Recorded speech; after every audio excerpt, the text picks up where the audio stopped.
Now this here is a little fairy tale of a youngest son and how he discovered his dream princess. That it is Russian is evident. Now the youth rides on a swift horse across the Russian landscape, and he passes through the dark and endless forests of Russia, where wild beasts hide. True, Russia here borrows lions and tigers and such animals of hot climates, but they behave like Russian wolves. Like wolves, they pounce on the pieces of food the young man throws to delay them, one of which is a live hare. The hare, however, is a magic hare, and it leads the way to the princess. Of course, she's under an evil spell, but love releases her. This is only a fairy tale, but the power of love to deliver a soul from evil is truth. This is the story of Iwanich and the magic ring. Now, a long time ago, there lived a king who had 3 sons. The eldest was called Zabo, the second Warsa, and the youngest Iwanich. Now, one beautiful spring morning, the king was walking through his gardens with his 3 sons and gazing with admiration at the fruit trees, some of which were a mass of blossoms, while others, laden with rich fruit, were bowed to the ground. During their wanderings, they came to a fenced-in piece of land where 3 splendid trees grew. Now the king looked at these for a moment, and then, shaking his head sadly, he walked on in silence. The sons, who could not understand his dejection, asked him the reason for it, and the king spoke as follows. These 3 trees, which I cannot see without sorrow, were planted by me on this spot when I was a youth of 20. A celebrated magician who had given the seed to my father promised him that they would grow into the 3 finest trees the world had ever seen. Now my father did not live to see his words come true, but on his deathbed he bade me transplant them here and look after them with the greatest care, which I did. At last, after a lapse of 5 long years, I noticed some blossoms on the branches, and a few days later the most exquisite apples my eyes had ever seen. I gave my head gardener the strictest orders to watch the trees carefully, for the magician had warned my father that if one unripe fruit were plucked from the tree, all the rest would become rotten at once. I would know the fruit was ripe when it turned a golden yellow. Now each day as I gazed on the lovely apples, they became more and more tempting, and it was all I could do not to break the magician's commands. Now one night I dreamed that the fruit was perfectly ripe. I ate some, and it was more delicious than anything I had ever tasted. As soon as I awoke, I sent for the gardener and asked him if the fruit on the 3 trees had not ripened to perfection during the night. Instead of replying, the gardener threw himself at my feet and swore that he was innocent. He said that he had watched by the trees all night, but in spite of his care, the beautiful trees had been robbed of all their fruit as if by magic. Grieved as I was over the theft, I did not punish the gardener, of whose fidelity I was well assured, but I determined to pluck off all the fruit the following year before it was ripe, as now I had not much belief in the magician's warning. Next year, I had all the apples picked off the tree, but when I tasted one, it was bitter and unpleasant, and the following morning the rest of them had rotted away. Now after this, I had the trees carefully guarded by my most faithful servants, but every year on this very night, the fruit was plucked and stolen by an invisible hand. And next morning, not a single apple remained on the trees. For some time now, I have not even had the trees watched. Now when the king had finished his story, Sabo, his eldest son, said to him, "Forgive me, father, but I think you are mistaken. I am sure there are many men in your kingdom who could protect these trees from the cunning arts of a thieving magician. I myself, as your eldest son, claim the right to do so, and I will mount guard over the fruit this very night." The king consented, and as soon as evening came, Sabo climbed into one of the trees, determined to protect the fruit, even if it cost him his life. He kept watch half the night, but a little after midnight, he was overcome by an irresistible drowsiness and fell fast asleep. He did not wake until it was bright daylight, and all the apples on the trees had vanished. The following year, Warsa, the second brother, tried his luck, but with the same result.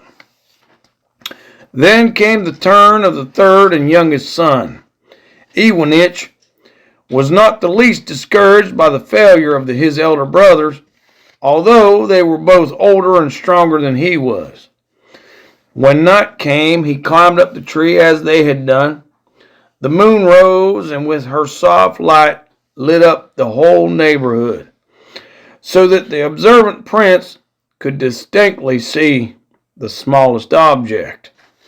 Now at midnight, a gentle west wind shook the tree, and at the same moment, a snow-white swan-like bird sank down gently on his breast. The prince hastily seized the bird's wings in his hands, and lo, to his astonishment, he found he was holding in his arms not a bird, but the most beautiful girl he had ever seen. "You need not fear, Militza," said the beautiful girl, looking at the prince with friendly eyes. "An evil magician put me under a spell to fly at night like a bird. The spell can only be broken if one who loves me can find out where I live. This evil magician stole the apple seeds from my mother and thereby caused her death. So you see, you have no right to possess this fruit. Just before she died, she bade me take the apples from the trees every year as soon as they were ripe. This I would have done tonight too, if you had not seized me with such force that it partly broke the spell I was under." Iwanich, who had been prepared for a terrible magician or night-flying beast, not a lovely girl, fell immediately and desperately in love with her. They spent the rest of the night in each other's arms, and when Militza wished to go away, he begged her not to leave him. "I would gladly stay with you longer," said Militza, "but this same magician once cut off a lock of my hair, and this is part of the spell. If morning were still to find me here, he would do me some harm, and you too, perhaps." She then drew a sparkling diamond ring from her finger and gave it to the prince. "Keep this ring in memory of Militza, and think of her sometimes, should you never see her again. But if your love is really true, find me in my own kingdom and release me from the spell.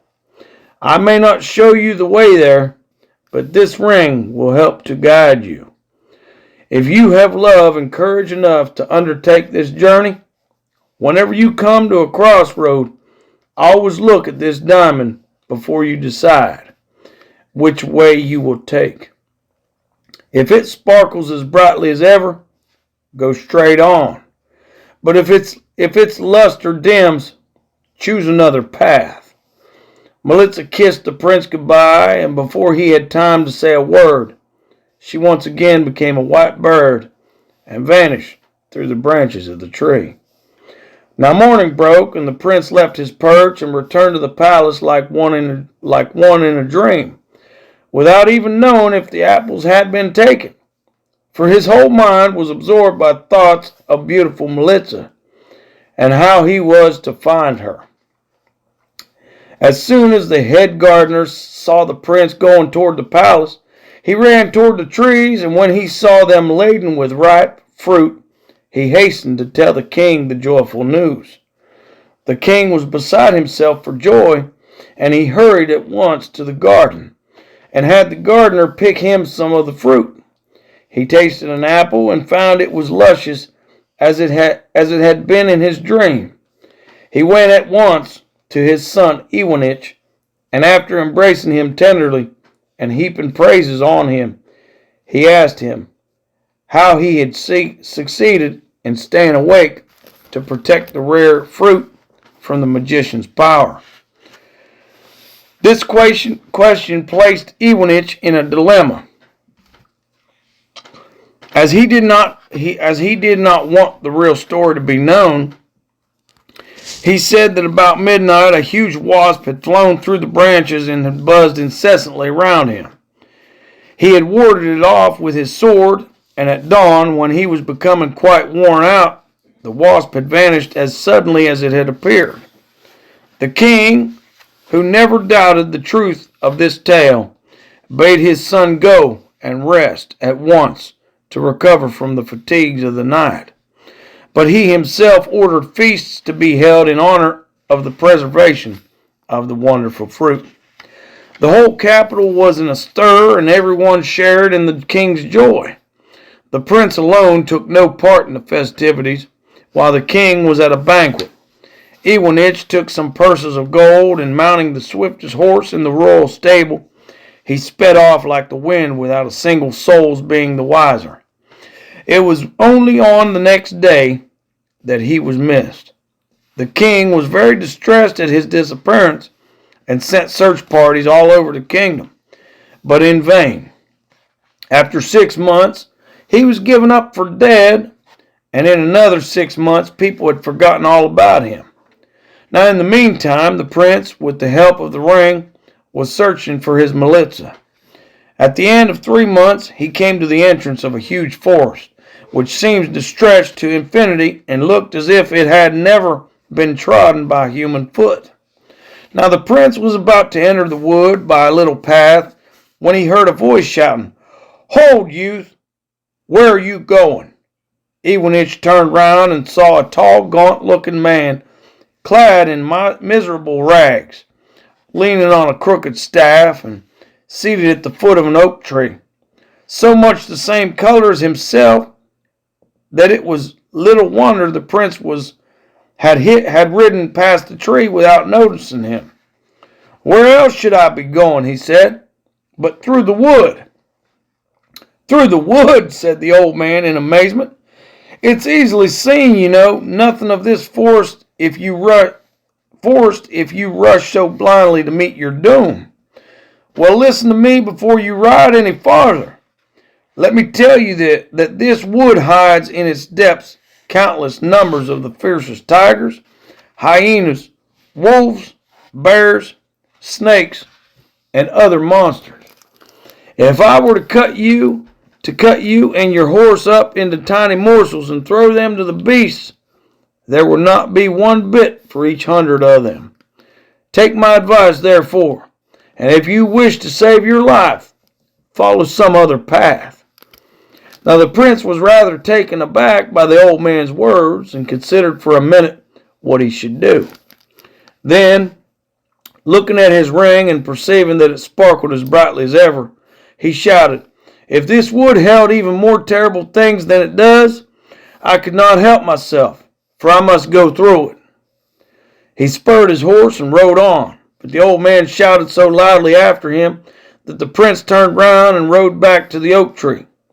"I am really sorry for you," said the old man, But if you are quite determined to brave these monsters of the forest, let me at least try to help you. Take this bag full of breadcrumbs and this live hare. I make you a present of them both. But you must leave your horse behind, for it would stumble over the fallen trees or get entangled in the briars and thorns. When you have gone about 100 yards into the wood, the wild beasts will surround you. Then you must instantly seize your bag and scatter the breadcrumbs among them. They will greedily rush to eat them, and when you have scattered the last crumb, you must lose no time in throwing them the hare. As soon as the hare alights on the ground, it will swiftly run away, and the wild beasts will turn to pursue it. In this way, you will be able to get safely through the wood. Iwanich thanked the old man, dismounted from his horse, and taking the bag and the hare in his arms, he entered the forest. He had hardly lost sight of his gaunt gray friend when he heard growls and snarls in a thicket close by, and in a moment he was surrounded by the most dreadful-looking creatures. On one side he saw the glittering eyes of a cruel tiger, on the other, gleaming teeth of a great she-wolf. Here a huge bear growled fiercely, and there a horrible snake coiled itself in the grass at his feet. But Iwanich did not forget the old man's advice, and quickly reached into the bag and took out as many breadcrumbs as he could hold in his hand at a time. He began to throw them to the beasts, and the bag grew lighter and lighter until the last crumb was gone.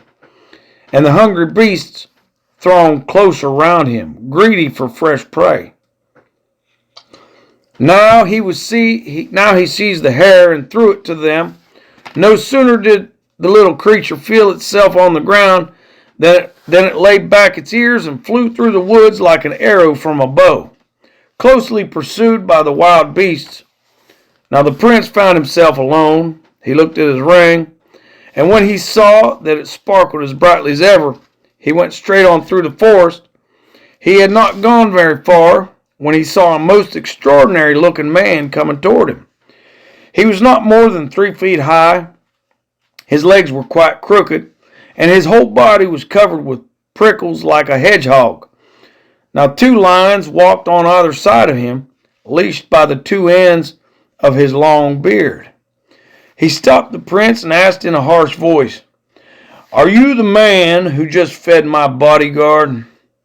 Iwanich was so startled that he could hardly reply, but the little man continued, "I am most grateful to you for your kindness. What can I give you as a reward?" "All I ask," replied Iwanich, "is that I should be allowed to go through this wood in safety." "Most certainly," answered the little man, "and for greater security I will give you one of my lions to protect you. But when you leave this wood and come to a palace which does not belong to my domain, let the lion go, in order that he may not fall into the hands of an enemy and be killed." So saying, he released the lion from his beard and bade the beast guard the youth carefully. With this new protector, Iwanich wandered on through the forest, and though he came upon a great many more wolves, hyenas, leopards, and other wild beasts, they always kept at a respectful distance when they saw the prince's escort. Iwanich hurried through the wood as quickly as his legs would carry him. Hour after hour went by, and not a green field or human habitation met his eyes. At length, toward evening, the mass of trees grew less dense, and through the interlaced branches, a wide plain was visible. At the edge of the wood, the lion stood still, and the prince took leave of him after thanking him warmly for his protection. It was now dark, and Iwanich was forced to wait for daylight before continuing his journey. He made himself a bed of grass and leaves, lit a fire of dry branches, and slept soundly until the next morning. He continued his journey until he saw gleaming in the distance a beautiful white palace. When he reached it, he opened the door and walked in.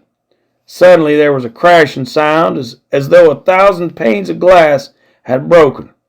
Bells started to ring, and the shimmering figure of the evil magician appeared overhead. Mad with rage because the spell had been broken, he soon faded away in a wisp of smoke and was never heard from again. The prince burst into a shout of joy when he suddenly perceived Melitza in the center of a group of girls who were weaving wreaths of flowers with which to deck their mistress.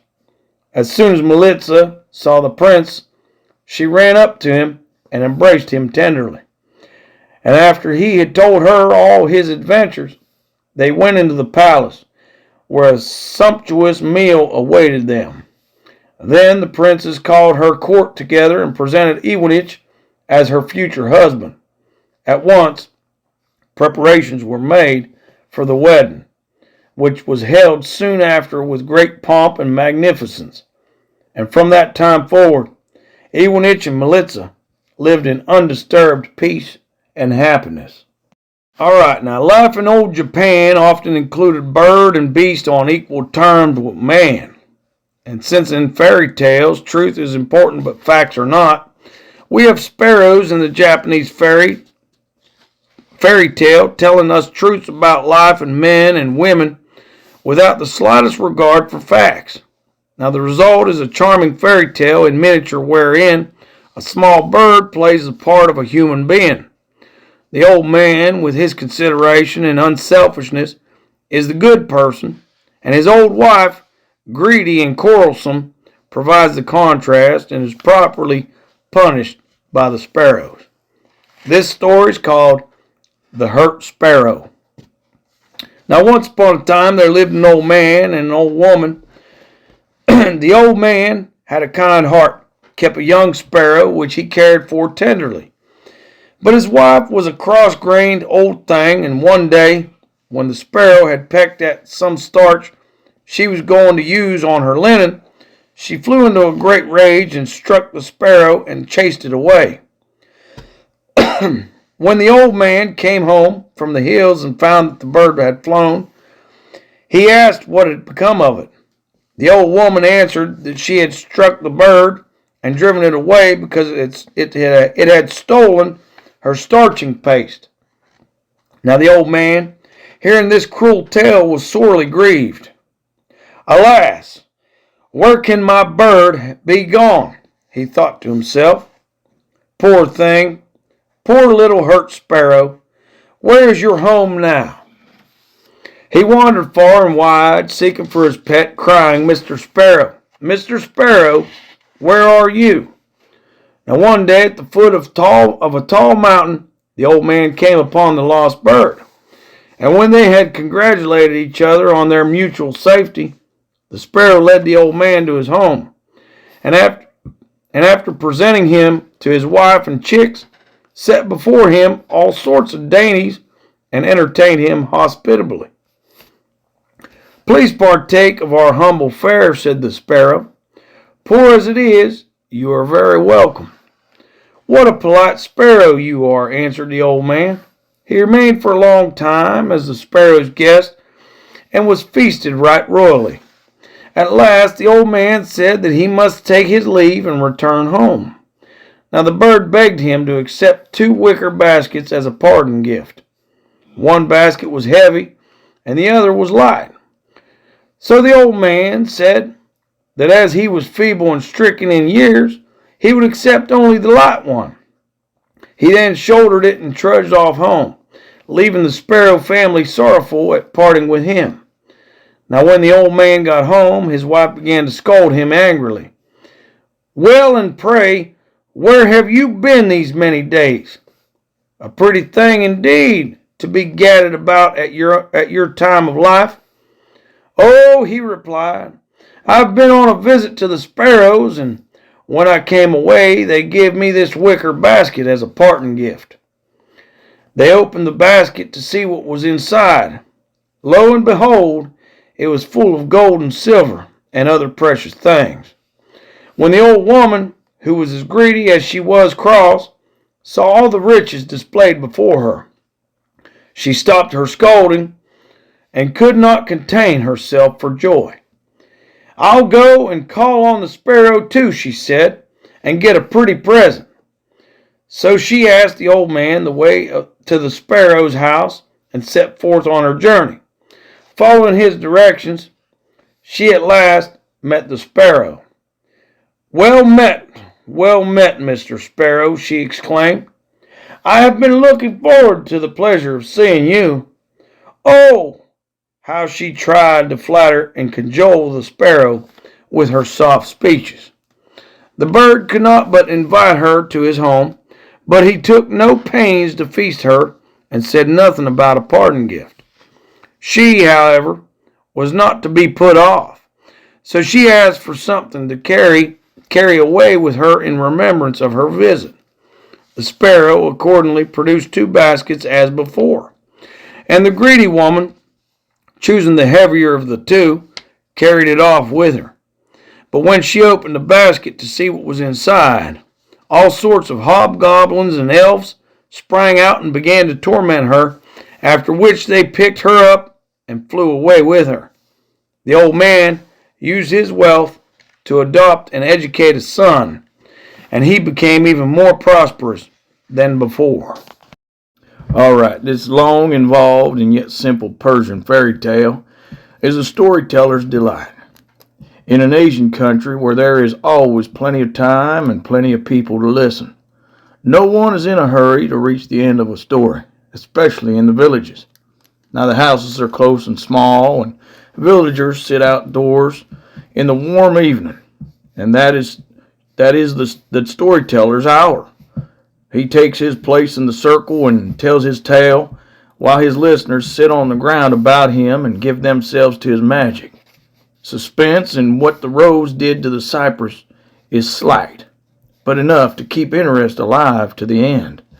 Meanwhile, the village-bound people listen, enchanted, to the tale of the wandering prince and his adventurers.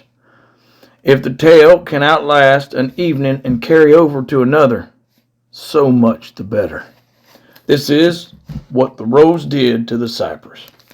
Now, once upon a time, there was a great king of the east named Samanlalposh, who had 3 brave and clever sons, Tamashp, Kamas, and Almasrohbaksh.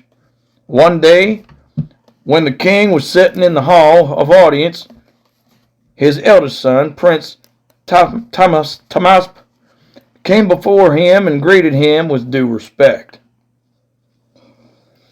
"Oh, my royal father," he said, "I am tired of the town, and if you give me leave, I will take my servants tomorrow and go into the country and hunt in the foothills. When I have caught some game, I will come back at evening prayer time."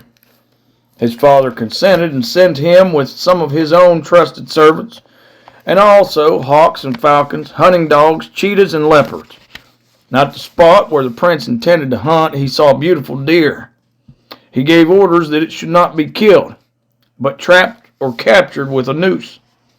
Now the deer looked about for a place to escape from the ring of the beaters, and spied one, unwatched, that was close to the prince himself. The deer bounded high and escaped from the ring, then tore away like the east wind. The prince put spurs to his horse and pursued it, and was soon lost to the sight of his followers. Until the sun stood above his head in the zenith, he did not take his eyes off the deer. Suddenly it disappeared behind a rise, and although he searched and searched, he could not find any further trace of it. He was now drenched in sweat, and he breathed painfully. His horse's tongue hung with thirst. The prince dismounted and walked on. Then his horse fell and surrendered its life to God. On and on with burning breast, he went alone across the sandy waste until at length a hill rose into sight. He mustered his strength and climbed to the top, and there he found a giant tree whose roots kept firm the wrinkled earth and whose crest touched the very heavens. Its branches bore an abundance of leaves, and there was grass and a spring beneath it, and flowers of many colors. Gladdened by this sight, he dragged himself to the water's edge, drank his fill, and gave thanks for his deliverance from thirst. Then he looked about, and to his amazement saw close by a royal dwelling, while he was pondering the presence of this castle in the desert. A man approached, who was dressed like a beggar, bareheaded and barefoot, but who walked with the free carriage of a person of rank. His face was kind and wise and thoughtful. He said to the prince, "O good youth, how did you come here? Who are you? Where do you come from?" The prince told everything just as it had happened, and then added respectfully, "Now I venture to beg you to tell me your own tale. Who are you? How did you come to be in this wilderness?" To this the man replied, "O youth, it would be best for you to have nothing to do with me, and to know nothing of my fortunes, for my story is fit neither for telling nor for hearing." The prince, however, begged so hard to be told, that at last there was nothing to be done but to let him hear it. "Learn and know, O young man, that I am King Jenninger of Babylon, and that once I had army and servants, family and treasure, untold wealth and belongings. The Most High God gave me 7 sons who grew up well versed in all princely arts. My eldest son heard from travelers that in Turkestan on the Chinese frontier there's a king named Quimus, the son of Timus, and that he has an only child, a daughter named Meraphras, who under all the azure heaven is unrivaled for beauty.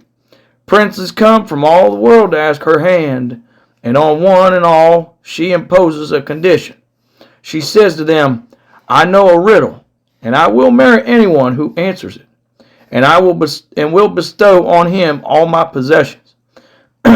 But if a suitor cannot answer my question, I will cut off his head and hang it on the battlements of the citadel.' The riddle she asks is, 'What did the rose do to the cypress?'" Now when my son heard this tale, he fell in love with that unseen girl, and he came to me lamenting. Nothing that I could say had the slightest effect on him. "O my son," I said, "if there must be fruit of this fancy, I will lead forth a great army against King Quimus. If he will give you his daughter freely, well and good. If not, I will ravage his kingdom and take her away by force." This plan did not please my son. He said, "It is not right to lay a kingdom to waste and destroy a palace so that I may attain my desire. I will go alone. I will answer the riddle and so win her." At last, out of pity for him, I let him go. He reached the city of King Quimus. He was asked the riddle and could not give the true answer, and his head was cut off and hung upon the battlements. Then I mourned him in black raiment for 40 days. After this, another and another of my sons were seized by the same desire, and in the end all my 7 sons went, and all were killed. In my grief I have abandoned my throne, and I abide here in this desert, withholding my hand from all affairs of state and wearing myself away in sorrow. Now Prince Timash listened to this tale, and then the arrow of love for that unseen girl struck his heart also. Just at this moment of his ill fate, his attendants came up and gathered round him like moths round a light. They brought him a horse, fleet as the breeze of the dawn, and he set his foot in the stirrup of safety and rode off. As the days went by, the thorn of love rankled in his heart, and he became the very example of a lover and grew faint and feeble. At last his confidence searched his heart and lifted the veil from the face of his love, and then set the matter before King Samanloposh. "Your son, Prince Timash," they said, "distractedly loves the Princess Meraphras, daughter of King Quimus, son of Timus." Then they told the king all about her doings. A mist of sadness clouded the king's mind, and he said to his son, "If all this is true, I will first send a courier with friendly letters to King Quimus to ask his daughter's hand for you. I will send an abundance of gifts and a string of camels laden with flashing stones and rubies of Badakhshan. In this way, I will bring her here with her suite, and I will give her to you to be your solace. But if King Quimus is unwilling, I will pour a whirlwind of soldiers upon him and capture the girl for you." The prince replied that this would not be right, and that he would go himself to answer the riddle. Then the king's wise men said, "This is a very weighty matter, and it would be best to allow the prince to set out accompanied by some persons in whom you have confidence. Perhaps he will change his mind and come back." King Saman then ordered all preparations for the journey to be made, and Prince Tamash took his leave and set out, accompanied by several courtiers, and taking with him a string of two-humped, raven-eyed camels laden with jewels and gold and costly stuffs. After many days' journeying, he arrived at the city of King Quimus. What did he see? A towering citadel whose foot kept firm the wrinkled earth and whose battlements touched the blue heavens. Hanging from the battlements were many heads of men of rank, but this had not the least effect upon him. Nothing would make him lay aside his fancy. He rode up to the gate and into the heart of the city. It was so splendid that the eyes of the ages have never seen its like. There in an open square he found a tent of crimson satin set up, and beneath it 2 jeweled drums with jeweled sticks. These drums had been placed there so that the suitors of the princess might announce their arrival by beating on them, after which the youths would be taken to the king's presence. Now the sight of the drums stirred the fire of Prince Tamash's love. He dismounted and moved toward them, but his companions hurried after and begged him to let them go first and announce him to the king. Then, when they had put their possessions in a place of security, they would enter into the all-important matter of the princess. The prince, however, replied that he was there for one thing only, that his first duty was to beat the drums and announce himself as a suitor, after which he would be taken. As such, the king, who would then give him proper lodgings, he struck on the drums and at once summoned an officer who took him to King Quimus. When the king saw how young the prince was and that he was still drinking of the fountain of wonder, he said, "O youth, leave aside this fancy which my daughter has conceived in the pride of her beauty. No one can answer her riddle, and she has done to death many men who have not yet tasted the pleasures of life, nor its charms. God forbid that your spring also should be ravaged by the autumn winds of martyrdom." All his urgency, however, had no effect on the prince. At length it was settled between them that 3 days should be given to pleasant hospitality, and then what had to be said and done should follow. Now the prince went to his own quarters and was treated as became his station. Now King Quimus now sent for his daughter and for her mother, Guruk. He said to Mirafrose, "Listen to me, you cruel girl. Why do you persist in this folly? Now there has come to ask your hand a prince of the East, so handsome that the very sun grows modest before the splendor of his face. He is rich, and he has brought gold and jewels all for you. If you will marry him, a better husband you will not find." All arguments of the father and mother were wasted, for her only answer was, "O my father, I have sworn to myself that I will not marry, even if 1,000 years go by, unless someone answers my riddle, and that I will give myself to that man only who will answer it." The 3 days passed, and the riddle was asked. What did the rose do to the cypress? The prince had an eloquent tongue which could split a hair, and without hesitation he replied thus: "Only the omnipotent has knowledge of secrets. If any man says, 'I know,' do not believe him." Then a servant fetched in the blue-eyed headsman, who asked, "Whose son of life has come near its setting?" So staying, he took the prince by the arm, placed him upon the cloth of execution, and then, all merciless and stony-hearted, cut his head from his body and hung it on the battlements. The news of the death of Prince Tamash plunged his father into despair. He mourned for him in black raiment for 40 days.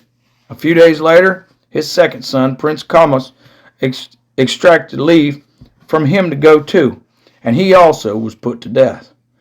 One son only now remained, the brave, eloquent, happy-natured Prince Almas-Rabakash. As his father sat brooding over his lost children, Almas came before him and said, "O father mine, the daughter of King Quamus has done my 2 brothers to death. I wish to avenge them." These words brought his father to tears.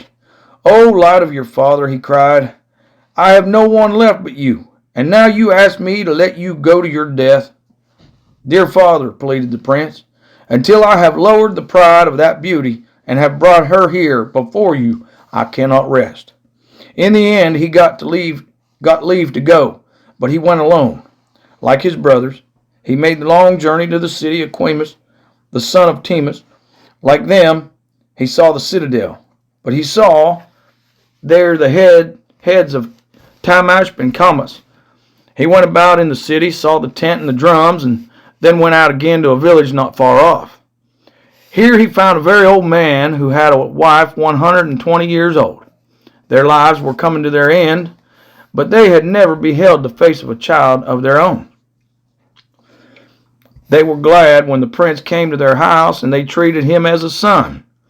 He put all his belongings in their charge and his horse in their stable. Then he asked them not to speak of him or his affairs to anyone.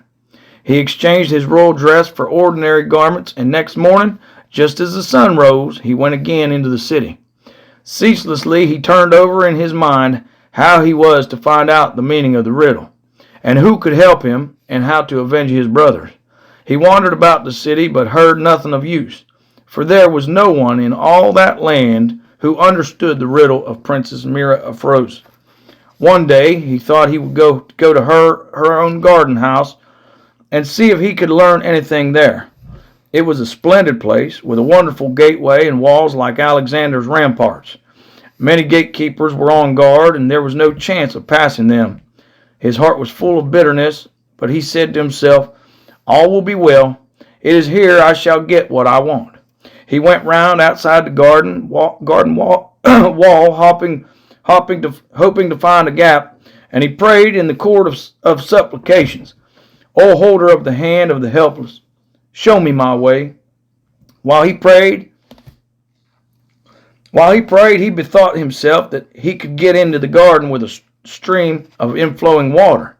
He looked carefully around, fearing to be seen, then slid into the stream, and was carried within the great walls. There he hid himself until his loincloth was dry. The garden was a veritable Eden, with running water among its lawns, with flowers in the lament of doves, and the jug of nightingales. It was a place to steal the senses from the brain. There seemed to be no one in the house. In the forecourt was a royal seat of polished jasper, and in the middle of the platform was a basin of purest water that flashed like a mirror. He pleased himself with these sights for a while, and then went back to the garden and hid himself from the gardeners, and so passed the night.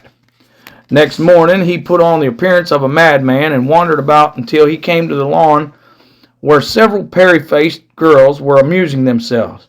On a throne, jeweled and overspread with silken stuffs, sat a girl, the splendor of whose beauty lighted up the palace, and whose ambergris and attar perfumed the air. "That must be Mir Afruz," he thought. "She is indeed lovely." Just then one of her attendants came to the water's edge to fill a cup, and she saw the prince's face reflected in the water. Frightened, she let her cup fall into the stream and thought, Is it an angel or a peri or a man?" Fear and trembling took hold of her, and she screamed as a woman screamed. Then some of the other girls came and took her to the princess. "What is the matter, pretty one?" the princess inquired. "Oh, princess," the girl replied, "I went for water, and I saw an image, and I was afraid." Another girl went to the water and saw the same thing and came back with the same story. Now the princess wished to see her for herself. She rose and went to the spot with the gait of a prancing peacock. When she saw the image, she said to her nurse, "Find out who is reflected in the water and where he lives." Her words reached the prince's ears. He lifted up his head, and she beheld a face so handsome that she had never seen its like. She lost 100 hearts to him and signed to her nurse to bring him to her presence. The prince went with the nurse, but when the princes questioned him as to who he was and how he had got into her garden, he behaved like a man out of his mind, sometimes smiling, sometimes crying, and saying, "I am hungry," or other words misplaced in random civil mixed with rude. "What a pity," said the princess, "that he is mad." She continued, "He is my madman. Let no one hurt him." She took him to her house and told him not to go away, for she would provide for all his wants. "It would be excellent," the prince said to himself, if here in her very house I could get the answer to her riddle, but I must be silent on pain of death." Now in the prince's household there was a girl called Dilaram. She was who had first seen the image of the prince. She came to love him very much, and she spent day and night thinking how she could make her affection known to him. One day she escaped from the princess's notice and went to the prince and lay down at his feet. "Heaven has bestowed on you beauty and charm," she said. "Tell me your secret. Who are you, and how did you come here? I love you very much, and if you would like to leave this place, I will go with you. I have wealth equal to the treasure of the miserly Karun." But the prince only made answer like a mad man distraught, and to himself he said, "God forbid that the veil should be taken in vain from my secret. That would indeed disgrace me." So, with streaming eyes and burning breast, Dilaram arose and went to the house and lamented and despaired. Now, whenever the princess commanded the prince's attendants, Dilaram of all the girls paid him attention and waited on him best. Now the princes noticed this and said, "O Dilaram, you must take my madman into your charge and give him whatever he wants." This was the very thing Dilaram had prayed for. She took the prince into a hidden place and made him take an oath of secrecy. And she herself took one and swore, "By heaven, I will not tell your secret. Tell me all about yourself so that I may help you to get what you want." The prince recognized in her words the perfume of true love, and he made compact with her. "Oh, lovely girl, I want to know what the rose did to the cypress. Your mistress cuts off men's heads because of this riddle. What is the answer?" Then Dilaram said, "If you will promise to marry me and to keep me always among those you favor, I will tell you all I know, and I will keep watch for the answer to the riddle." "Oh, lovely girl," he replied, "if I accomplish my purpose, I will keep my compact with you. When I have this woman in my power and have avenged my brothers, I will make you my solace." "O wealth of my life, and source of my joy," responded Dilaram, "I do not know what the rose did to the cypress, but so much I know, that the person who told Mira Afrus about it is a thief whom she hides under her throne. He fled here from Wak of the Caucasus. It is of him you must make inquiry. There is no other way of getting at the truth." On hearing these words, the prince said to himself, "O my heart, your task will yet wear away much of your life." He fell into deep thought, and Dilaram looked at him and said, "O my life and my soul, do not be sad. If you would like this woman killed, I will put poison in her cup so that she will never lift her head from her drugged sleep again." "O Dilaram, such a vengeance is unworthy," the prince replied. "I will not rest till I have gone to Wak of the Caucasus and have cleared up the matter." They repeated their marriage compact and bade each other goodbye. The prince now went back to the village and told the old man that he was setting out on a long journey. He begged him not to be anxious and to keep his possessions safe until his return. Now the prince had not the least knowledge of the way to Wak of the Caucasus, and was cast down by the sense of his helplessness. He was walking along by his horse's side when there appeared before him a holy man of serene countenance, dressed in green and carrying a staff. The prince thanked heaven, crossed his hands on his breast with reverence and solemnity. The old man returned the greeting graciously and asked, "How fare you? Whither are you bound? You look like a traveler." "O reverend saint, I am in difficulty. I do not know the way to whack of the Caucasus." The old man of good counsel looked at the young prince and said, "Turn back from this dangerous undertaking. Do not go. Choose some other task. If you had 100 lives, you would not bring one out safe from this journey." His words had no effect on the prince's resolve. "What object have you in thus consuming your life?" the old man then asked. "I have an important piece of business to do, and only this journey makes it possible," the prince replied. "I must go. I pray you, in God's name, tell me the way." When the holy man saw that the prince was not to be moved, he said, "Learn and know, O youth, that Whack of Kaf is a dependent of the Caucasus. In it there are jinns, demons, and peris. You must go on along this road until it forks into three. Take neither the right hand nor the left, but the middle path. Follow this for a day and a night, then you will come to a column on which is a marble slab inscribed with Kufic characters. Do what is written there and beware of disobedience." He gave the prince his blessing, and the prince kissed his feet, said goodbye, and took the road. Now after a day and a night he saw the column rising in silent beauty to the heavens. Everything was as the wise old man had said it would be, and the prince, who was skilled in every tongue, read the following Kufic inscription: "O travelers, be it known to you that this column has been set up with its tablet to give true directions about these roads. If a man would pass his life in ease and pleasantness, let him take the right-hand path. If he take the left, he will have some trouble, but he will reach his goal without much delay. Woe to him who chooses the middle path. If he had 1,000 lives, he would not save one. It is very hazardous. It leads to the Caucasus and is an endless road. Beware of it." The prince read and bared his head and lifted his hands in supplication to him who has no needs, and prayed, "O friend of the traveler, I, thy servant, come to thee for succor. My purpose lies in the land of Qaf, and my road is full of peril. Lead me by it." Then he took a handful of earth and cast it on his collar, saying, "O earth, be thou my grave. O vest, be thou my winding sheet." Then he took the middle road and went along it day after day with many a silent prayer, until he saw trees rising from the weary waste of sand. They grew in a garden. He went up to the gate, a slab of beautifully worked marble, and near it lay sleeping, with his head on a stone, a huge evil-looking guard. His upper lip, arched like an eyebrow, curved to his nostrils, and his lower hung down like a camel's. 4 millstones formed his shield, and on a boxwood tree close by hung his giant sword. His loincloth was fashioned of 12 skins of beasts, and was bound round his waist by a chain, each link as big as an elephant's thigh.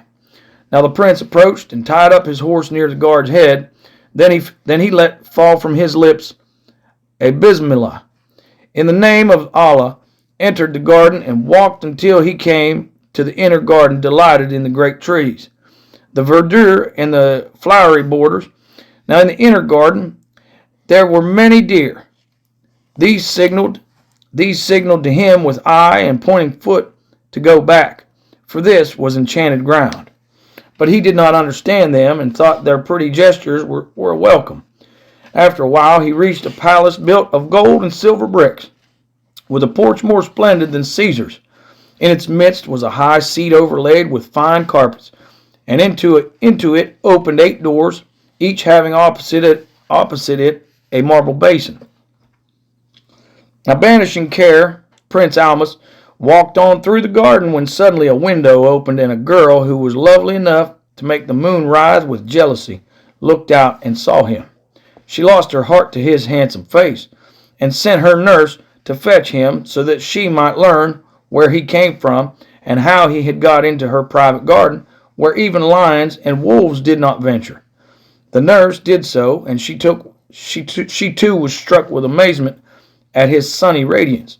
She salaamed, saying, "O youth, welcome. The lady of the garden calls you. Come."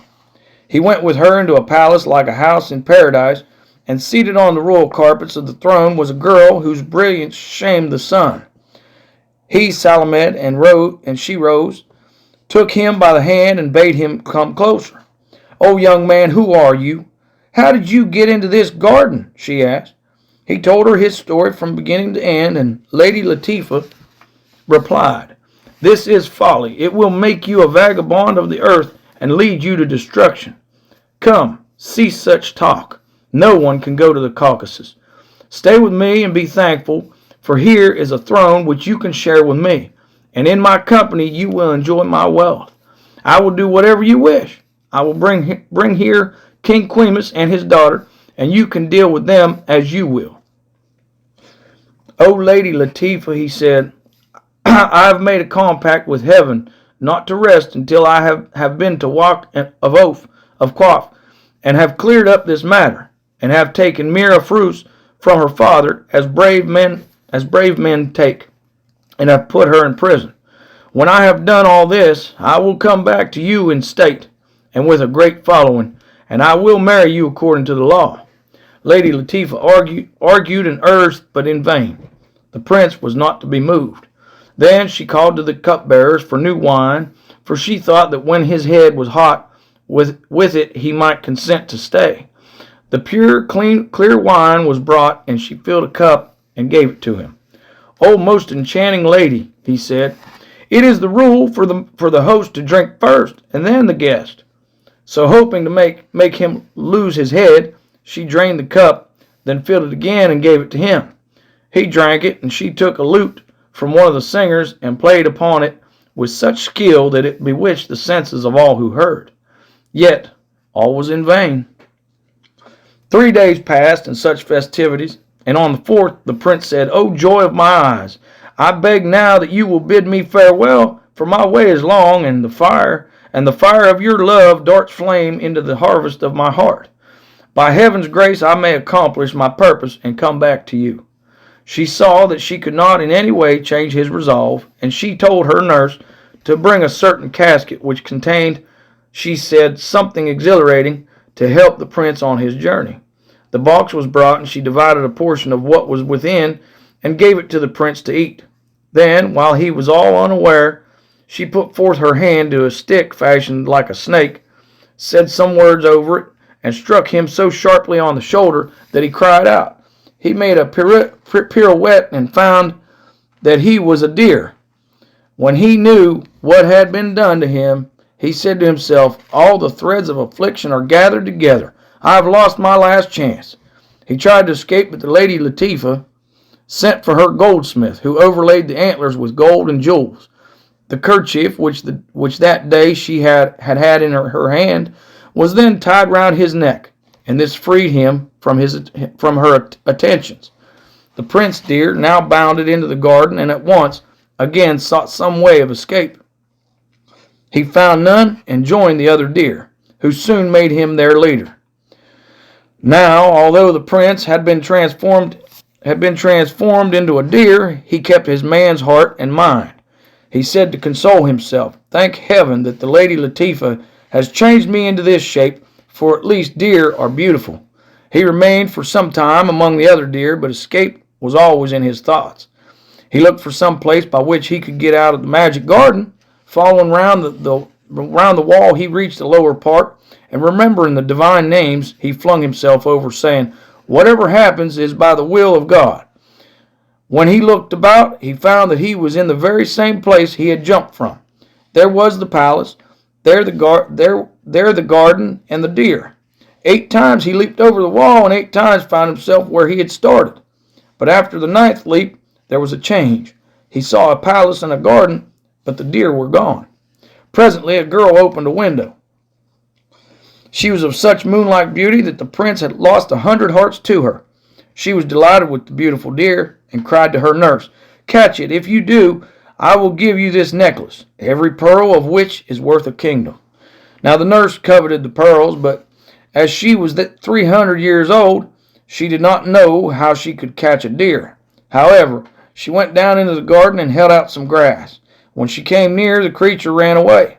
The girl watched with great excitement from the palace window and called, "Oh, nurse, if you don't catch it, I will kill you." "I am killing myself," the old woman shouted back. The girl saw that the nurse was tottering and went down to help. When she saw the gilded horns and the kerchief, she said, "It must be accustomed to the hand. It is some royal pet." The prince now thought that this might be another magician who could give him some other shape, and he allowed himself to be caught. A leash was brought. He was offered fruits and was caressed with delight. Then he was taken to the palace and tied at the foot of the lady Jamila's raised seat. But she ordered a longer cord to be brought so that he might be able to jump up beside her. When the nurse went to fix the cord, she saw tears falling from the creature's sorrowful eyes. "Oh, Lady Jamila," she said, "this is a wonderful deer. It is crying. I never saw a deer cry before." Jamila darted down like a flash of lightning and saw that it was so. The deer rubbed his head against her feet, then shook it so sadly that the girl wept in sympathy. She patted him, saying, "Why are you sad, my heart? Why do you cry, my soul? Is it because I have caught you? I love you better than my own life." But he only cried the more.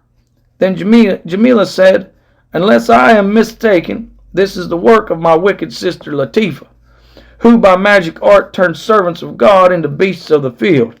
At these words, the deer uttered sounds and laid his head on her feet. Then Jamila was sure it was a man. "Be comforted," she told the deer. "I will restore you to your own shape." She bathed herself and ordered the deer to be bathed as well. She put on clean raiment, called for a box which stood in an alcove, opened it, and gave a portion of what was in it to the deer to eat. Then she slipped her hand under the carpet and produced a stick, over which she said strange words. She struck the deer hard. He pirouetted and became Prince Almus again. The embroidered kerchief and the jewels lay on the ground. The prince prostrated himself in thanks to heaven and to Jamila. "Oh, dear, delicious person! Oh, Chinese Venus!" he cried. "How shall I forgive myself for causing you so much trouble? With what words can I thank you?" Then she called for a wardrobe, and from it chose royal garments. Her attendants dressed him in these and brought him again before the tender-hearted lady. She turned to him 100 hearts, took his hand, and seated him beside her. "O youth," she said, "tell me truly who you are and where you come from, and how you fell into the power of my sister." Even as a deer, the prince had admired Jamila. Now he thought her 1,000 times lovelier than before. He judged that in truth alone was safety, and told her his whole story. "O Prince Almus Rabaksh, do you still wish so much to make this journey to Walk of Quaff?" she now asked. "What hope is there in it? The road is dangerous even near here. And this is not yet the borderland of the Caucasus. Come, give it up. It is a great risk. It would be a pity for a man like you to fall into the hands of jinns and demons." "Stay with me, and I will do whatever you wish." "O most delicious person," he answered, "you are very generous, and the choice of my life lies in truth in your hands. But I beg one favor of you. If you love me, so do I too love you. If you really love me, do not forbid me to make this journey, but help me. Then it may be that I shall succeed, and if I return with my purpose fulfilled, I will marry you according to the law and take you to my own country, and we will spend the rest of our lives together in pleasure and good companionship. Help me, give me your counsel." "O my life," replied Jamila, "I will give you things that are not in king's treasuries, which will be of the greatest use to you. First, there are the bow and arrows of his reverence the prophet Shelley. Secondly, there is the scorpion of Solomon, on whom be peace, which is a sword such as no king has. Steel and stone are one to it. If you bring it down on a rock, it will not be injured. it will cleave whatever you strike. Third, there is the dagger which the sage Timus himself made. This is most useful, and the man who wears it will not bend under 7 camels' loads. What you have to do first is to get to the home of the Simurgh, and to make friends with him. If he favors you, he will take you to Walk of Quaff. If not, you will never get there, for 7 seas are in the way, and they are such seas that if all the kings of the earth and all their viziers and all their wise men considered for 1,000 years, they would not be able to cross them. O most delicious person, where is the Simurgh's home? How shall I get there? You must just do as I tell you, and use your eyes and your brains, for if you don't, you will find yourself in the land of the giant swordsmen, who are bloodthirsty, a bloodthirsty lot, and God forbid they should lay hands on your precious person. So saying, she took the bow and quiver of arrows, the sword and the dagger out of a box, and the prince let fall a bismillah and put them on.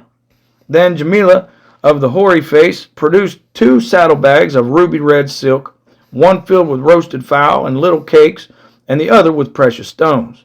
Next she gave him a horse as swift as the breeze of the morning, and she said, Remember well what I tell you. Ride till you come to a rising ground where there is a spring. It is called the Place of Gifts, and you must stay there one night. There you will see many wild beasts, tigers, leopards, and apes. Before you get there, you must capture some game. On the long road beyond, there dwells a lion king, and if other beasts did not fear him, they would ravage the whole country and let no one pass. The lion is a royal beast, so when he comes, rise and do him reverence. Take a cloth and rub the dust and earth from his face. Then set the game you have taken before him, well cleansed, and cross your hands on your breast in the sign of respect. When he wishes to eat, take your knife and cut pieces of the meat, and bowing, set them before him. In this way you will enfold that lion king in friendship, and he will be most useful to you. And you will be safe from molestation by the giant swordsman. When you go on from the place of gifts, be sure you do not take the right-hand road. Take the left, for the other goes by their castle, which is known as the place of clashing swords, and where there are 40 captains of giant swordsmen, each over 3,000 or 4,000 more. Their chief is Taram Tak. Further on is the home of the Simurgh. Having stored these things in the prince's memory, she said, You will see everything happen just as I have said. Then she escorted him a little way. They parted, and she went home to mourn his absence. Now Prince Almas, relying on the causer of causes, rode on to the place of gifts and dismounted at the platform. Everything happened just as Jamila had foretold. When 1 or 2 watches of the night had passed, he saw that the open ground around him was full of such stately and splendid animals as he had never seen before. After a time, they made way for a wonderfully big lion, a magnificent creature, 80 yards from nose to tail tip. The prince advanced and saluted him. He drooped his head and forelocks proudly and paced to the platform. 70 or 80 others were with him and encircled him at a little distance. He laid his right paw over his left, and the prince took the kerchief Jamila had given him and rubbed the dust and earth from the lion's face. Then brought forward the game he had prepared, and crossing his hands respectfully on his breast, stood waiting before the king. When the lion wished for food, he cut off pieces of the meat and put them in his mouth. The serving lions also came near, and the prince would have stayed his hand, but the lion king signed to him to feed them too. This he did, placing the meat on the platform. Then the lion king beckoned the prince to come near and said, Sleep at ease, my guards will watch.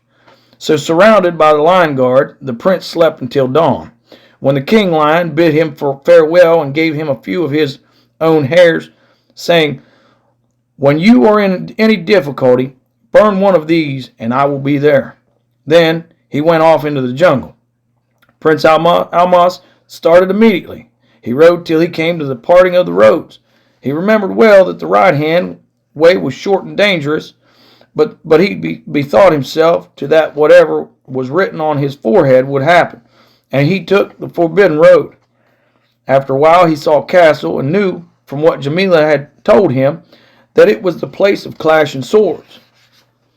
He would have liked to go back, but courage forbade, and saying, "What has been preordained from eternity will happen to me." He went on toward the castle.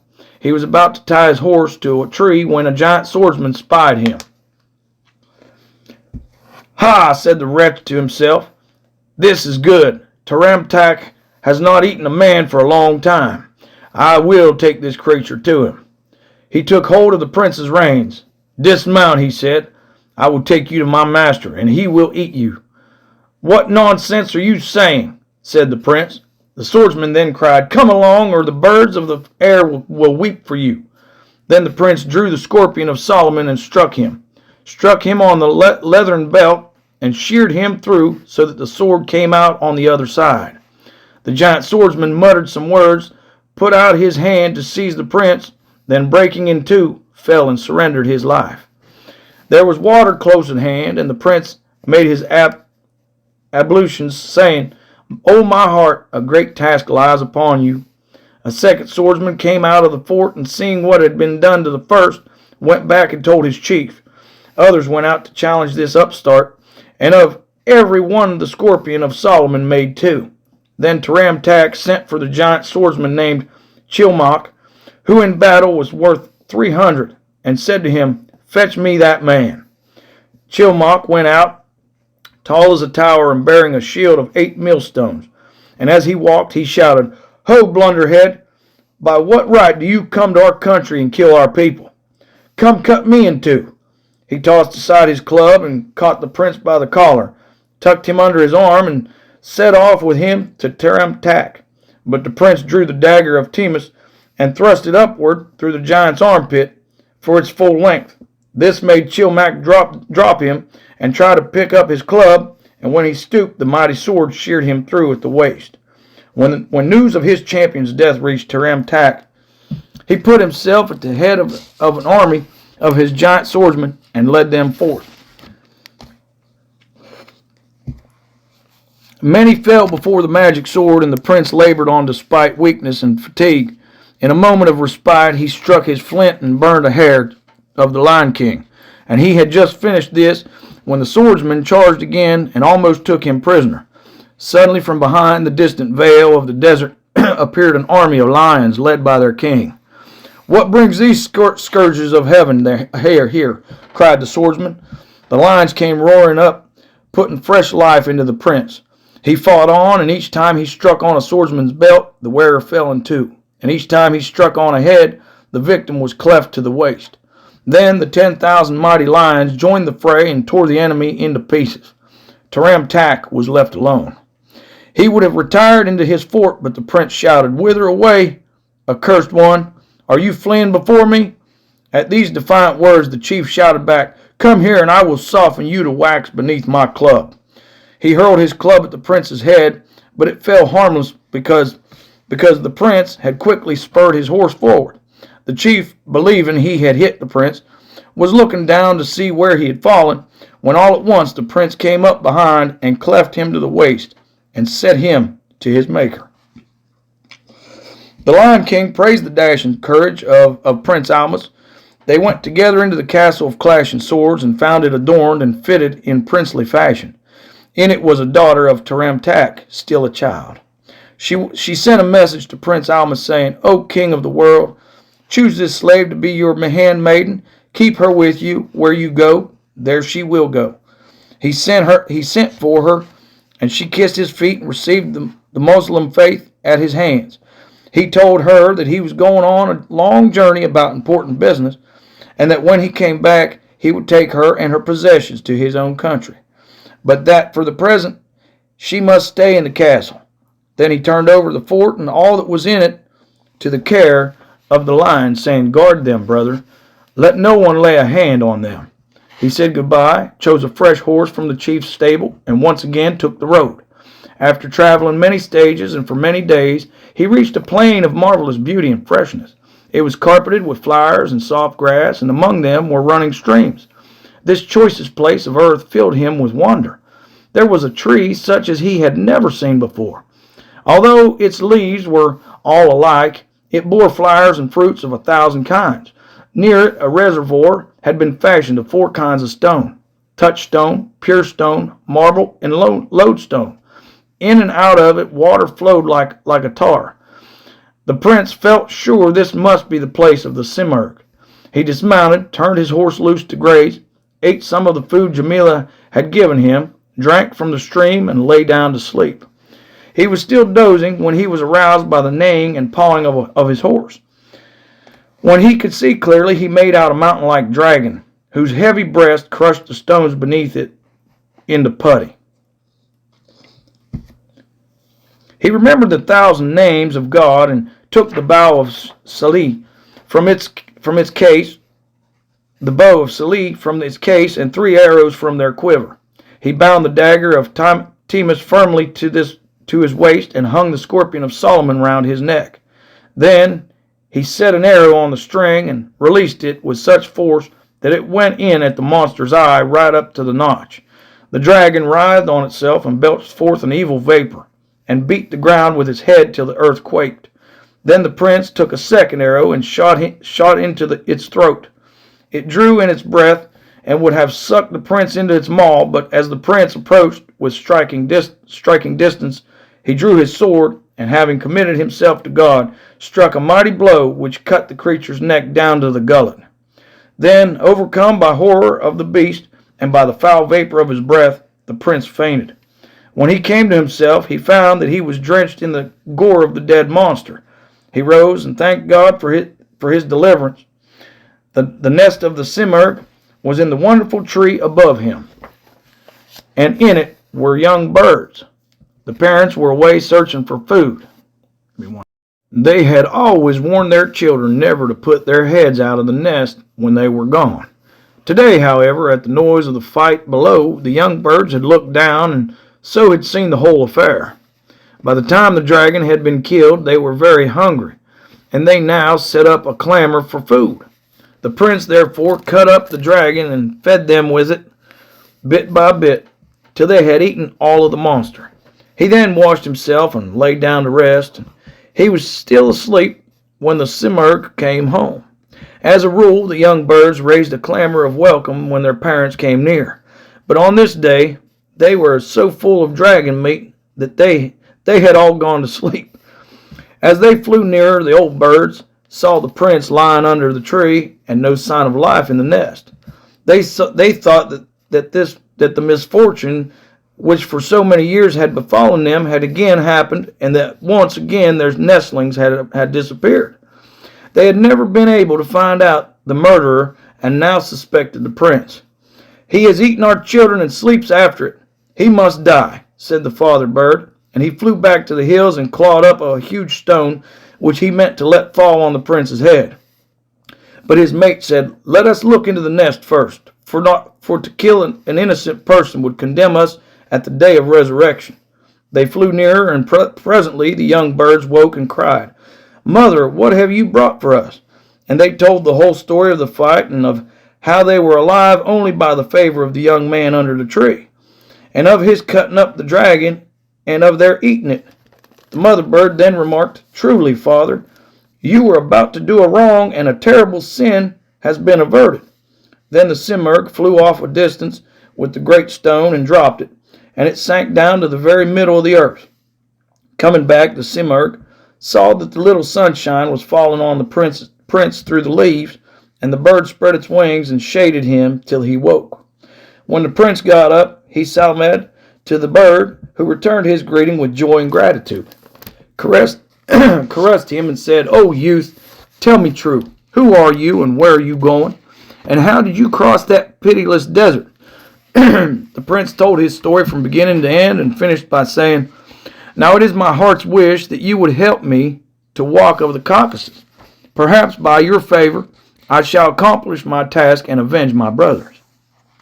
In reply, the Simurgh first blessed the deliverer of his children, and then went on, "What you have done no child of man has ever done before. Assuredly You have a claim on all my help, for every year until now that dragon has come here and has destroyed my nestlings, and I have never been able to find the murderer and avenge their deaths. By God's grace, you have removed my children's powerful foe. I regard you as a child of my own.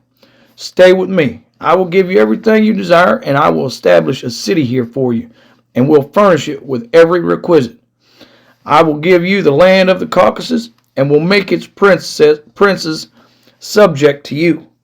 Give up the journey to walk. It is full of risk, and the jinns there will certainly kill you.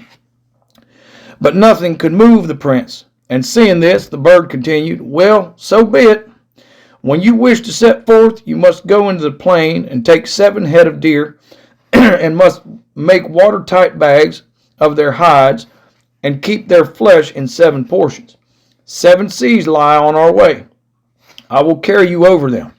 But if you do not have food and drink, we shall fall into the sea and be drowned. When I ask for food and water, you must put them into my mouth. Thus we shall make this journey safely. Now the prince did all as he was told. Then they took flight. They crossed the 7 seas, and at each once the prince had fed the simurgh. When they alighted on the shore of the last sea, the bird said, O my son, there lies your road. Follow it to the city. Take 3 of my feathers, and if you are in difficulty, burn one, and I will be with you in the twinkling of an eye. And he flew away. The prince walked on in solitude until he reached the city. He went in and wandered about through all its quarters, through bazaars and lanes and squares, knowing not from whom he could ask information about the riddle of Mir Afruz. He spent seven days thinking it over. From the first day, he had made friends with a young cloth merchant, and a great liking had sprung up between them. One day he said abruptly to his companion, Dear friend, I wish you would tell me what the rose did to the cypress, and what the sense of the riddle is. The merchant started and exclaimed, If there were not brotherly affection between us, I would cut off your head for asking me this. If you meant to kill me, retorted the prince, you would still have to tell me first what I want to know. When the merchant saw that the prince was in deadly earnest, he said, If you wish to hear the truth of the matter, you must wait upon our king. There's no other way, for no one else will tell you. I have a friend at court named Farukfal, and I will introduce you to him. That would be excellent, said the prince. A meeting was arranged between Farukfal and Almas, and then the emir took him to the king's presence and introduced him as a stranger and traveler who had come from afar to sit in the shadow of King Cinnabar. Now the simurgh had given the prince a diamond weighing 30 miscals, and he offered this to the king, who at once recognized its value and asked where it had been obtained. Ah, your slave once had riches and state and power, the prince replied. There are many such stones in my country. On my way here I was plundered at the castle of Clash and Swords, and I saved this one thing only, hidden in my bathing cloth. In return for the diamond, King Cinnabar showered gifts of much greater value on the prince, for he remembered that it was his last possession. He showed him the utmost kindness and hospitality, and gave his vizier orders to install the prince in the royal guest house. He took much pleasure in his visitor's society. They worked together every day and spent the time most pleasantly. Now several times the king said, Ask me for something that I may give it to you. One day he so pressed to know what would pleasure the prince that the latter said, I have no wish, and that I will name only in private. The king at once commanded everyone to withdraw, and then Prince Almas said, The desire of my life is to know what the rose did to the cypress, and what meaning there is in the words. The king was astounded. In God's name, if anyone else had said that to me, I should have cut off his head instantly. The prince heard this in silence, and presently so beguiled the king with pleasant talk that to kill him was impossible. Time flew by. The king again and again begged the prince to ask some gift of him, and always received this same reply. I wish for your majesty's welfare. What more can I desire? One night there was a banquet, and cupbearers carried gold and silver cups of sparkling wine, and singers with sweet voices for the prize. The prince drank from the king's own cup, and when his head was hot with wine, he took a lute from one of the musicians and placed himself on the carpet border and sang till he witched away the senses of all who listened. Applause and compliments rang from every side. The king filled his cup, called the prince, gave it him, and said, "Name your wish, it is yours." The prince drained off the wine and answered, "O king of the world, learn and know that I have only one aim in life, and that is to know what the rose did to the cypress." "Never yet," replied the king, "has any man come out from that question alive. If this is your only wish, so be it. I will tell you, but I will do this on one condition only, namely, that when you have heard, you will submit yourself to death." To this the prince agreed, saying, "I set my foot firmly on this compact." The king then gave an order to an attendant. A costly carpet overlaid with European velvet was placed near him, and a dog was led in by a golden and jeweled chain and placed upon the splendid carpet. A band of fair girls came in and stood around it, waiting. Then, with harsh words, 12 slaves dragged in a lovely woman, fettered hand and foot and meanly dressed, and they set her down on the bare floor. She was so extraordinarily beautiful that she shamed the glorious sun. The king ordered 100 stripes to be laid on her tender body, and she sighed a long sigh. Food was called, for the tablecloths were spread. Delicate meats were set before the dog, and water given it in a royal cup of Chinese crystal. When it had eaten its fill, the leavings were placed before the lovely woman, and she was made to eat them. She wept, and her tears were pearls. She smiled, and her lips shed roses. Pearls and flowers were gathered up and taken to the treasury. "Now," said the king, "you have seen these things, and your purpose is fulfilled." "Truly," said the prince, "I have seen things which I have not understood. What do they mean? Tell me and kill me." Then said the king, "The woman you see there in chains is my wife. She is called Gull, the rose, and I am Cinnabar, the cypress. One day I was hunting and became very thirsty. After great search, I discovered a well in a place so secret that neither bird nor beast nor man could find it without labor. I was alone. I used my turban for a rope and my cap for a bucket. There was a good supply of water, but when I let down my rope, something caught it, and I could not draw it back. I shouted down into the well, 'O servant of God, whoever you are, why do you deal unfairly with me? I am dying of thirst. Let go in God's name.' A cry came up in answer, 'O servant of God, we have been in the well a long time. In God's name, get us out.' After trying 1,000 schemes, I drew up 2 blind women. They said they were Peris, and that their king had blinded them in his anger and had left them in the well alone. Now they said, 'If you will get us the cure for our blindness, we will devote ourselves to your service and will do whatever you wish.' 'What is the cure for your blindness?' 'Not far from this place,' they said, 'a cow comes up from the great sea to graze. A little of her dung would cure us. We should be your debtors eternally. Do not let the cow see you, or she will assuredly kill you.' With renewed strength and spirit, I went to the shore. There I watched the cow come up from the sea, graze, and go back. Then I came out of my hiding, took a little of her dung, and brought it to the Peris. They rubbed it on their eyes, and by the divine might saw again. They thanked heaven and me, and then considered what they could do to show their gratitude. 'Our Peri king,' they said, 'has a daughter whom he keeps under his own eye, and thinks the loveliest girl on earth. In good sooth, she has no equal. Now we will get you into her house, and you must win her heart. And if she has an inclination for another, you must drive it out and win her for yourself. Her mother loves her so dearly that she has no ease but in her presence, and she will give her to want no one in marriage. Teach her to love you so that she cannot exist without you. But if the matter becomes known to her mother, she will have you burned in the fire.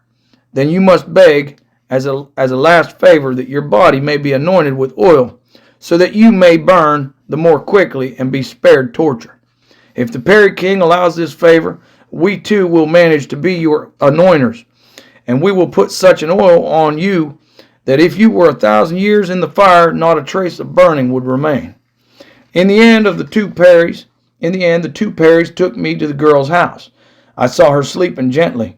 She was most lovely, and I was so amazed at the perfection of her beauty that I stood with senses lost and did not know if she was real or a dream.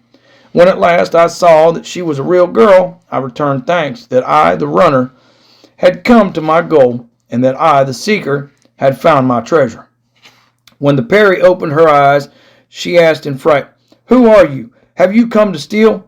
How did you get here? Be quick. Save yourself from this whirlpool of destruction, for the demons and fairies who guard me will wake and seize you." But love's arrow had struck me deep, and the girl too looked kindly on me.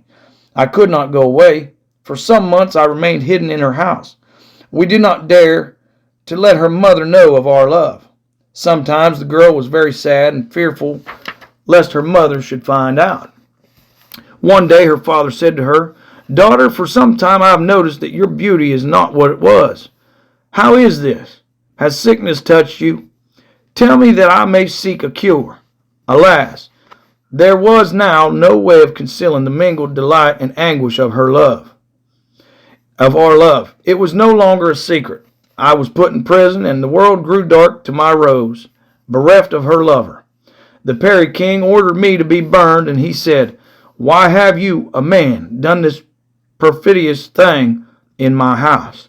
His demons and fairies made a great pile of amber wood and would have set me on it, when I remembered the words the two fairies I had rescued had breathed into my ear, and I asked that my body might be rubbed with oil to release me the sooner from torture. This was allowed, and those two contrived to be the anointers. I was put into the fire, and it was kept up for 7 days and nights. By the will of the great king, it left no trace upon me. At the end of a week, the Fairy King ordered the ashes to be cast upon the dust heap, and I was found alive and unharmed. Fairies who had seen Gull consumed by her love for me now interceded with the king and said, "It is clear that your daughter's fortunes are bound up with his, for the fire has not destroyed him. It is best to give him the girl, for they love one another. He is king of Quaff, and you will find none better." To this the king agreed and made formal marriage between Gull and me. You now know the price I paid for this faithless creature. "O prince, remember our compact." "I remember," said the prince, "but tell me, what brought Queen Gull to her present pass?" "One night," continued King Cinnabar, "I was aroused by feeling Gull's hands and feet deadly cold against my body. I asked her where she had been to get so cold, and she said she had to go out. Next morning, when I went to my stable, I saw that two of my horses, Windfoot and Tiger, were thin and worn out.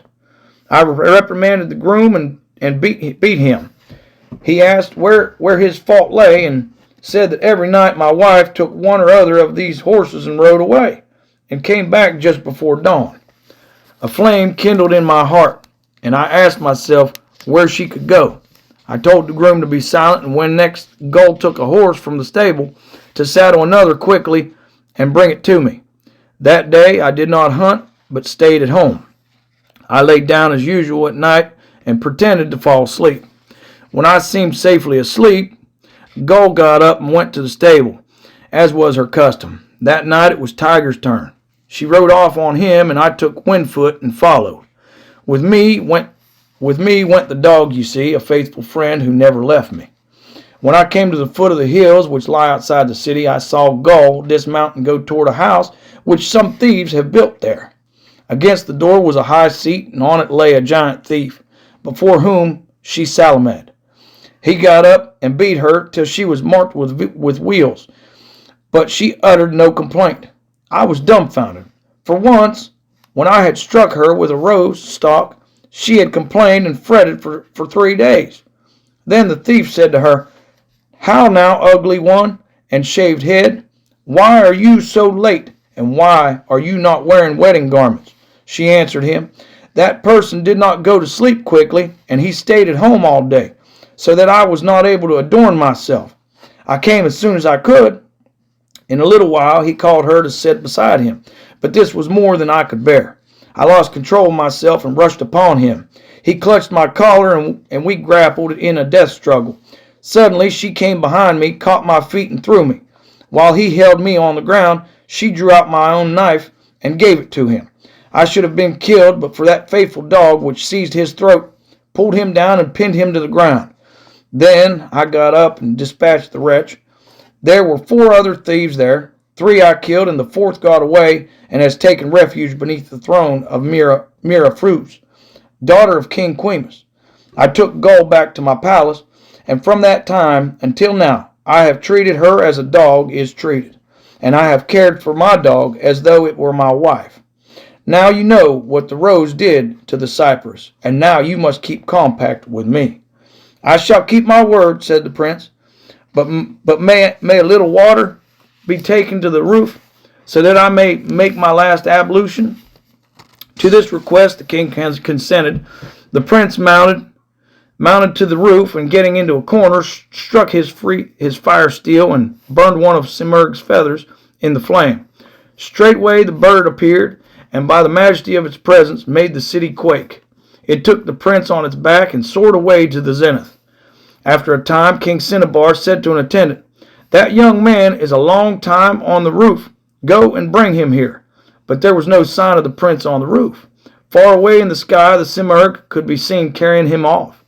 When the king heard of his escape, he thanked heaven that his hands were clean of his blood. Up and up flew the Simurgh, till earth looked like an egg resting on an ocean. At length the bird dropped straight down to its own nest, where the kind prince was welcomed by the young birds and hospitably entertained. He told the whole story of the rose and the cypress, and then, laden with gifts which the Simurgh had gathered from cities far and near, he set his face for the castle of Clashing Swords in the land of the giant swordsman. The Lion King came out to meet him. The prince took the chief's daughter, whose name was also Gull, in lawful marriage, and then marched with her and her possessions and her attendants to the place of gifts. Here they halted for a night, and at dawn said goodbye to the Lion King and set out for Jamila's country. When the lady Jamila heard that Prince Almus was near, she went forth with many a fair handmaiden to give him a loving reception. Their meeting was joyful, and they went together to the garden palace. Jamila summoned all her notables, and in their presence her marriage with the prince was solemnized. A few days later she entrusted her affairs to her vizier and made preparations to go with the prince to his own country. Before she started out, she restored to their own forms all the men whom her sister Latifa had bewitched, received their blessings, and sent them forward to their homes. The wicked Latifa herself she left quite alone in her garden palace. When all was ready, they set out with all her servants and slaves, all her treasure and goods, and journeyed at their ease to the city of King Quimus. Now when King Quimus heard of the approach of such a great company, he sent out his vizier to give the prince an honorable reception, and to ask what had procured him the favor of the visit. The prince sent back word that he had no thought of war, but he added, "Learn and know, King Quimus, that I am here to end the crimes of your wicked daughter, who has caused the deaths of many kings and kings' sons, and hung their heads on your citadel. I am here to give her the answer to her riddle." He entered the city, beat boldly on the drums, and was conducted to the presence. The king entreated him to have nothing to do with the riddle, for no man had come out of it alive. "O king," replied the prince, it is to answer it that I am here. I will not withdraw." Mira Fruz was told that one man more had staked his head on her question, and that this was one who said he knew the answer. At the request of the prince, all of the officers and notables of the land were summoned to hear his answer to the riddle. The king and his queen, Gulruk, and the girl and the prince, all were there. The prince addressed Mira Fruz. "What is the question you ask?" "What did the rose do to the cypress?" she answered. The prince smiled and turned and addressed the assembly. "You who are experienced men and versed in affairs, did you ever know or hear or see anything of this matter?" "No," they answered. No one has ever known or heard or seen aught of it. It is an empty fancy. From whom, then, did the princes hear of it? This empty fancy has done many a servant of God to death. All saw the good sense of his words and showed their approval. Then he turned to the princes. Tell us the truth, princes. Who told you of this thing? I know it hair by hair and in and out. But if I tell you what I know, who is there that can say I speak the truth? You must produce the person who can confirm my words. Her heart sank, for she feared that her long-kept secret was now to be exposed. But she merely said, Explain yourself. I shall when you bring here the thief whom you hide beneath your throne. Here the king shouted in wonderment, Explain yourself, young man. What thief does my daughter hide beneath her throne? That, said the prince, you will see if you order him to be brought here. Messengers here forthwith dispatched to the garden palace, and they returned bringing a thief whom they had discovered in a secret chamber underneath the throne of Mira Afruz, dressed in splendor and surrounded with luxury. The king was overwhelmed with astonishment, but the girl had taken heart again. She had had time to think that perhaps the prince had heard of the presence of the thief, but knew no more. So she said haughtily, Prince, you have not answered my riddle. Oh, most amazingly impudent person, he cried, do you not yet repent? He turned to the people and told them the whole story of the rose and the cypress, of King Cinnabar and Queen Gull. When he came to the killing of the thieves, he said to the one who stood before them, You too were present. That is so. All happened as you have told it. There was great rejoicing in the court and all through the country because the riddle was solved, and because now no more kings and princes would be killed. King Quimus gave his daughter to Prince Almus, but the latter refused to marry her and took her as his captive. Now he then asked that the heads should be removed from the battlements and given decent burial. This was done. He received from the king everything that belonged to Mira Afruz, her treasure of gold and silver, her costly stuffs and carpets, her household furnishings, her horses and camels, her servants and slaves. Then he returned to his camp and sent for Dilaram, who came bringing her goods and chattels, her gold and her jewels. When all was ready, Prince Almus set out for home, taking with him Jamila and Dilaram and Gull, daughter of Taram Tak, and the wicked Mira Afruz, and all the belongings of the four packed on horses and camels and in carts without number. As he approached the borders of his father's country, word of his coming went before him, and the whole city came forth to give him welcome. King Salamanblash, Jessamine, wearer of rubies, had so wept for the loss of his sons that he was now blind. The prince kissed his feet and received his blessing, and then took from a casket a little collyrium of Solomon given him by the Simurgh, which reveals the hidden things of earth, and rubbed it on his father's eyes. Light came, and the king saw his son. Mira Afruz was brought before the king, and the prince said, This is the murderer of your sons. Do with her as you will. The king fancied that the prince might care for the girl's beauty, and replied, You have humbled her. Do with her as you will. Upon hearing this, the prince first sent for 4 swift and strong horses, and had each of the thieves' limbs bound to one horse. Then each horse was driven to one of the 4 quarters, and the thief tore in pieces like muslin. This frightened Mira Afruz horribly, for she thought the same would be done to her. She cried out to the prince, O Prince Almus, what is hardest to get is most valued. Until now I have been subject to no man, and no man has had my love. The many kings and kings' sons who have died at my hands have died because it was their fate to die like this. In this matter I have not sinned. This was their fate from eternity, and from the beginning it was predestined that my fate should be bound up with yours. The prince gave ear to the argument of preordainment, and as she was a very lovely maiden, he took her too in lawful marriage. She and Jamila set up house together, and Dilaram and Gull set up theirs, and the prince passed the rest of his life with the 4 in perfect happiness and in pleasant and sociable entertainment. Now the story has been told of what the rose did to the cypress.